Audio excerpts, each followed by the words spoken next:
Greetings in the name of Jesus Christ. Today's thought is from book of 2 Kings, chapter 7, verses 1 and 2. 2 Kings chapter 7, verse 1 and 2.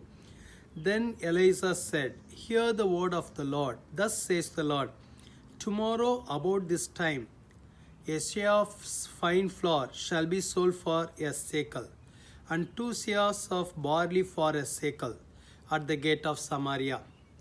So an officer on whose hand the king leaned answered the man of God and said, "Look, if the Lord would make windows in heaven, could this thing be?" And he said, "In fact, you shall see it with your eyes, but you shall not eat of it."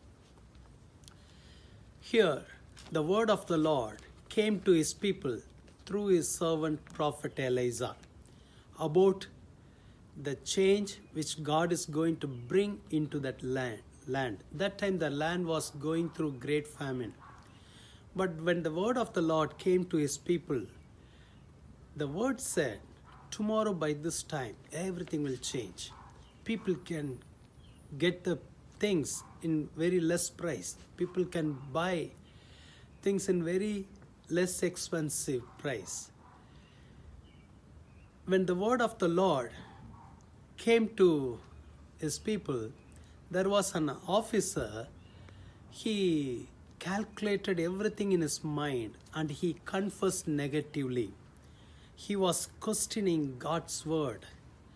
How it is possible? If God makes windows in heaven, still it is possible like that. He confessed negatively.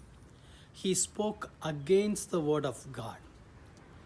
So because of that, he lost the blessings of God. Today the Lord wants to encourage us to have faith in God and His word.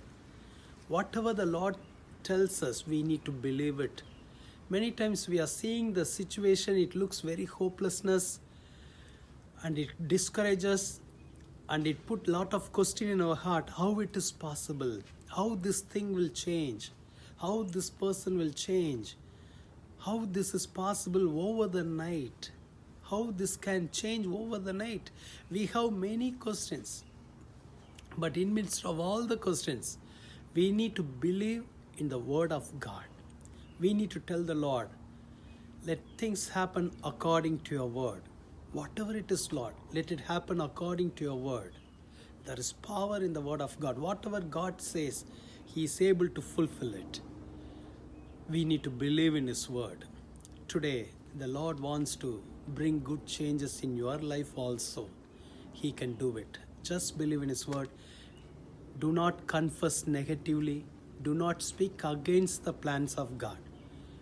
If you believe, you shall see the glory of God. Let's pray. Dear Lord Jesus, help us to believe in your word. Thank you for sending your word to us also. You alone can change the things. You will do it, O God. If you say a word, you will do it accordingly, Lord. Help us to believe in your word. Help us not to speak against your word. Help us not to speak negatively, Lord. We need you, we love you, we adore you. Let this day be a day of miracle for your children. Bless them, encourage them. We want to see a great, good change in our life. In Jesus' name we pray. Amen. The Lord will do a miracle. Amen.